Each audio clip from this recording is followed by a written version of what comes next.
नमस्कार, city big news देख रहे हैं आप और मैं हूं आपके साथ साक्षी सोनी। आज आप लोग सोच रहे होंगे कि आज मैं आपको यहां गाय के पास और इन बेसहारा पशुओं के बीच के अंदर क्यों लेकर के आई हूं।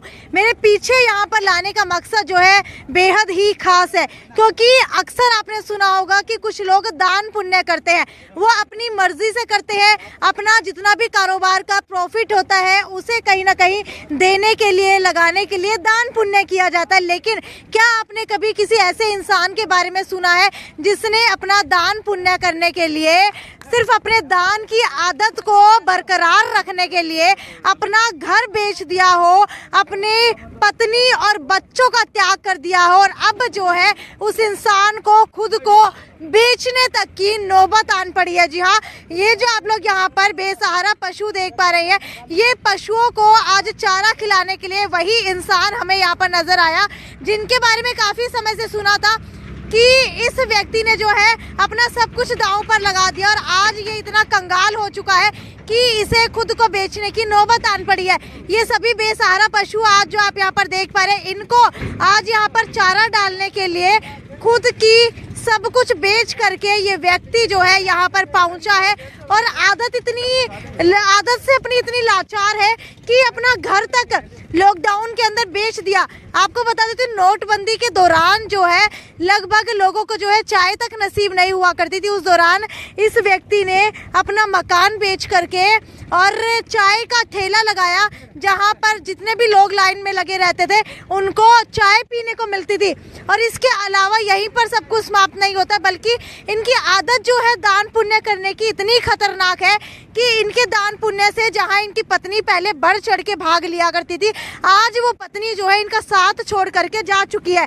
जी हाँ, इनका साथ छोड़ करके जो है इनकी पत्नी जा चुकी है। 3 बच्चों से ये दूर रह रहे हैं और अक्सर देखा जाता है जब किसी का घर उजड़ जाता है तो वो आदमी जो है जीने की तमन्ना भी छोड़ देता है। लेकिन ये वो इंसान है शामसुख गांव के, जिन्होंने ये ठाना कि अब मेरे पास कुछ नहीं रहा। पहले मेरे साथ पत्नी और बच्चे ज़रूर थे जिनकी जिम्मेदारी मुझे लेनी पड़ा करती थी, लेकिन अब अगर वो ही नहीं रहे तो अब मैं अपनी सारी ज़िंदगी जो है दान पुण्य के अंदर गुजार दूंगा।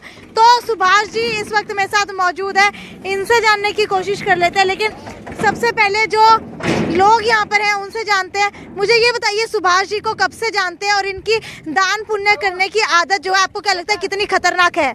इधर आ जाइए थोड़ा। 2 साल से।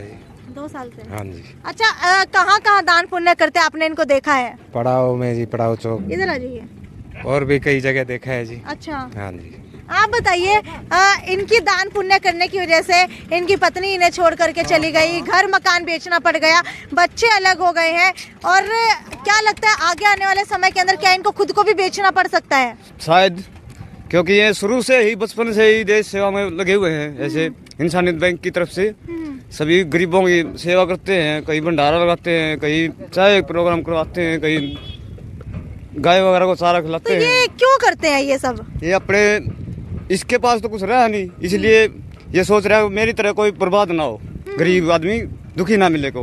भाई ज्यादा से ज्यादा शेयर करते रहिए साथ के साथ। मुझे ये बताइए, इनकी जीवन की स्टोरी कैसी है? कब इनकी पत्नी छोड़ करके गई, कब इनका मकान जो है बेचना पड़ गया? ये लोग नोटबंदी में बेचा था इन्होंने। अच्छा, जब इसके पास पैसा नहीं रहा तो अपना मकान ही बेच दिया सेवा के लिए। ठीक है ना? इधर आ जाइए, इधर आ जाइए। भाई देखिए, खतरा बरकरार है, कहीं पर भी जो है पशु आकर के मार सकते हैं। आप थोड़ा सा इधर साइड में आकर के बताइए मुझे, क्या जीवन की कथा क्या है इनकी?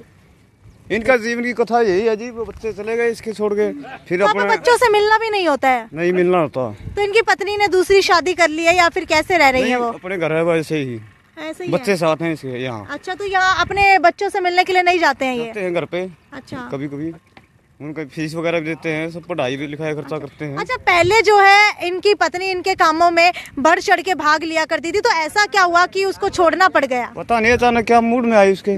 पहले तो सेवा करती थी इसके साथ मिलकर। हाँ, फिर पता नहीं क्या। आपको मिलवाती हूँ उसी इंसान से। सुभाष जी एक बार इधर आ जाइए। मुझे ये बताइए कि सब कुछ उजड़ने के बाद एक इंसान सोचता है कि अब तो मेरे पास कुछ नहीं बचा, जीने की आस भी नहीं रहती है, लेकिन उसी समय आपने ठाना कि मैं इन बेसहारा पशुओं की, गरीब लोगों की मदद करूंगा। तो क्या लगता है अगर इसी तरीके से मदद करते रहे तो एक दिन आपको अपने शरीर के अंग भी बेचने की नौबत आ जाएगी?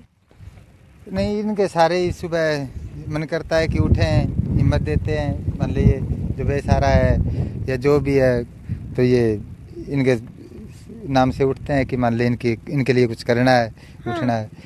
तो मुझे ये बताइए दुख कितना होता है जब अपनी पत्नी और बच्चों के बारे में सोचते हैं? पहले तो बहुत कुछ था, अब तो आंखों के आंसू ही सूख चुके हैं। अब तो हम बता नहीं सकते कि क्या है क्या नहीं। अच्छा, कितने सालों से सेवा कर रहे हैं? कौन से गांव से हैं?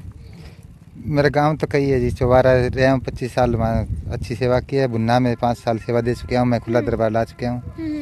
और श्याम सुख में अब 2 साल से रह रहा हूँ। और मैं आउटसोर्सिंग हिसार पुलिस लाइन में लगा हुआ हूँ। जो दिहाड़ी मजदूरी मिलती है मुझे, जो सरकार देती है 10,000 रुपये, वो मैं इनको लगा देता हूँ हर महीना। आपको जान करके इतनी हैरानी होगी कि ये इंसान जो है अपना सब कुछ बेचने के बाद इनको जितनी भी मजदूरी मिलती है उसका जो 99% हिस्सा है वो ये दान पुण्य के अंदर दान कर देते हैं। गरीबों को दान कर दिया, आवारा पशुओं के लिए बेसहारा पशुओं को दे दिया, चारा खिला दिया, और उसके बाद इनके सिर्फ गुजारे के लिए, जी हाँ, इनके खुद के 3 टाइम के खाने के लिए बस जो पैसे बचते हैं उसको छोड़ करके ये सब कुछ जो है दान पुण्य के अंदर लगा देते हैं। मुझे ये बताइए आजाद जी, आप भी इसी तरीके से दान पुण्य के काम अक्सर करते रहते हैं? सुभाष जी आप यहाँ जाइए, आप भी लगातार इसी तरीके से काम करते रहते हैं। हालांकि अगर आपकी बात की जाए तो आपने फिर भी एक संस्था बनाई हुई है जहाँ से फंडिंग हो जाती है, लेकिन अगर इनकी बात की जाए, ये अकेले इंसान है जो इंसानियत फाउंडेशन चला रहे हैं, तो क्या लगता है आपको कुछ समय बाद इन्हें खुद को भी बेचने की नौबत आ जाएगी? करीब 1.5 महीने पहले मेरी इनसे पहली मुलाकात हुई थी। वो भी मेरे गांव के किसी व्यक्ति के माध्यम से हुई थी। मैं इनको पहले नहीं जानता था, तो उन्होंने मेरे को इनसे मिलवाया। जब मैंने इनकी दुख भरी कहानी सुनी तो कहते हैं ना, 1 से 2 भले, तो मैंने कहीं ना कहीं ये सोचा कि आज सुभाष हम अकेला है, लेकिन हम अकेला नहीं रहने देंगे इनको। हमारी तरफ से जितना भी सहयोग होगा हम इसका करेंगे। तो फिर मैंने सुभाष को सुझाव भी दिया कि क्यों ना आप एक संस्था बनाओ। उस संस्था के माध्यम से आप, क्योंकि आपके साथ एक लोगों का जो समूह जुड़ेगा, कहते हैं ना, आदमी कोई भी पवित्र काम करता है, कोई भी निस्वार्थ भाव से जन सेवा करता है, तो उस टाइम में अकेला होता है, लेकिन उस सेवा को देखते हुए धीरे धीरे उसके पीछे एक काफिला जुड़ जाता है। उस काफिले के लिए हम चाहते हैं कि देखिए, इनको ना तो किसी प्रकार की कोई राजनीति करनी है, ना इनको किसी प्रकार का कोई चुनाव लड़ना है, ना इनको अपना स्वार्थ देखना है। देखो, ये लोग, मतलब ये व्यक्ति ऐसा है कि अपना घर भी बेच चुका है, अपने बाल बीवी बच्चे भी जा चुके हैं, आज ये अकेला है।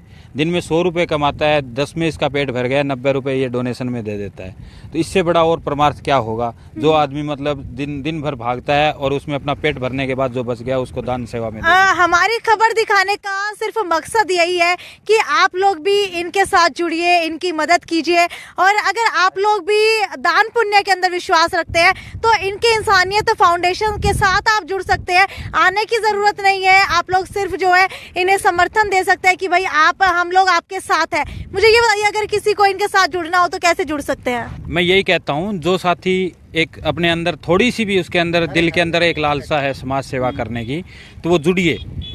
जरूरी नहीं सुभाष जी से यदि कांटेक्ट नहीं होता तो वो हमारे माध्यम से जुड़िए इन लोगों के साथ, ताकि इस आदमी का इतना हौसला जरूर बनाइए कि ये अपना सब कुछ लौटा रहा है, ना किसी बिना स्वार्थ के। दूसरा, कई बार काफ़ी संस्थाएं ऐसे देखते हैं कि वो काम करती है सोशल वर्कर के, लेकिन वो कुछ ना कुछ पाने के लिए करती है, लेकिन इस आदमी को वो भी लालच नहीं है। उसके बावजूद हम तो चाहते हैं कि इसके साथ जुड़ करके काम करिए। तो इससे जुड़ने का माध्यम यही है कि डायरेक्ट इनसे जुड़िए। यदि इनसे नहीं जुड़ सकते तो शायद मेरे को जानते हैं तो मेरे माध्यम से जुड़िए। आप कितने समय से जानती हैं इन्हें? 2 साल हो गए मेरे साथ। 2 साल से। अच्छा, ये बताइए, एक महिला है, जब किसी का पति जो है छोड़ करके चला जाता है तो कैसा बीतती है दिल के ऊपर? और वही जो अनुभव जो है आपने देखा होगा, सुभाष जी ने भी किया होगा, तो देख करके क्या प्रतिक्रिया आती थी, क्या सोचती थी देख करके? जब इनकी पत्नी छोड़ करके गई, कैसा बीतता था सुभाष जी के ऊपर?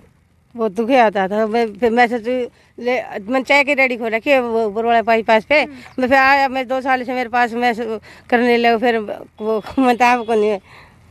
अच्छा, एक आदमी के लिए जब पत्नी छोड़ करके चली जाती है तो खाना पीना मुश्किल हो जाता है, तो सुभाष जी कैसे मैनेज करते हैं? जी, सुभाष जी कैसे खाते पीते हैं? खाना पीना तो पड़ता जी, वो क्या कराए जी, फिर गरीब आदमी सारा कर रहे। ठीक है भाई, आपको बता देते हैं कि इंसानियत बैंक के नाम से एक फाउंडेशन जो है सुभाष जी चला रहे हैं। हालांकि उस फाउंडेशन के अंदर सिर्फ ये अकेले व्यक्ति हैं जो सभी की देखभाल करते हैं, ज़रूरत का सामान उपलब्ध करवाते हैं। लॉकडाउन के अंदर मदद की और नोटबंदी के अंदर सभी की मदद की। कहीं पर भी अगर कोई भी गरीब व्यक्ति दिख जाता है तो अपना सब कुछ जो है बांटने को तैयार हो जाते हैं।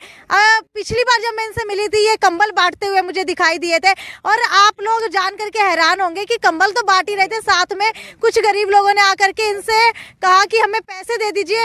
इनके पास सिर्फ एक 100 का नोट था, इन्होंने वो 100 के जो है ना 10 नोट खुले करवा करके सभी को बांट दिया। हालांकि उस रात जो है ये भूखे सोए हैं, इनके पास खाने के लिए एक अन्न का दाना तक नहीं था। आप मुझे ये बताइए कि सुभाष जी को कितने समय से जानते हैं और क्या लगता है कि इस दान पुण्य का असर जो है उनके ऊपर होगा या फिर कहीं ना कहीं जो उनको अब खुद को भी बेचने की नौबत आ जाएगी?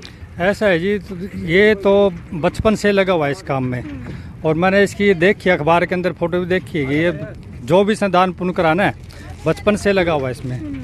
ये दिखाना है, ये मैं पढ़ा था, मैंने अभी साल एक बार है मैं इसको जाने लग गया। मैंने इसकी ये देखी तो मैंने बहुत अच्छा लगा।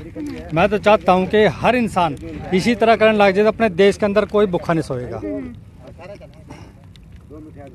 तो ये आप देख सकते हैं कि गौ सेवा के लिए हर महीने 1100 रुपए के लिए आगे आया था इंसानियत बैंक। तो वहीं जो है नोटबंदी के दौरान भी काफ़ी बढ़ चढ़ के भाग लिया है।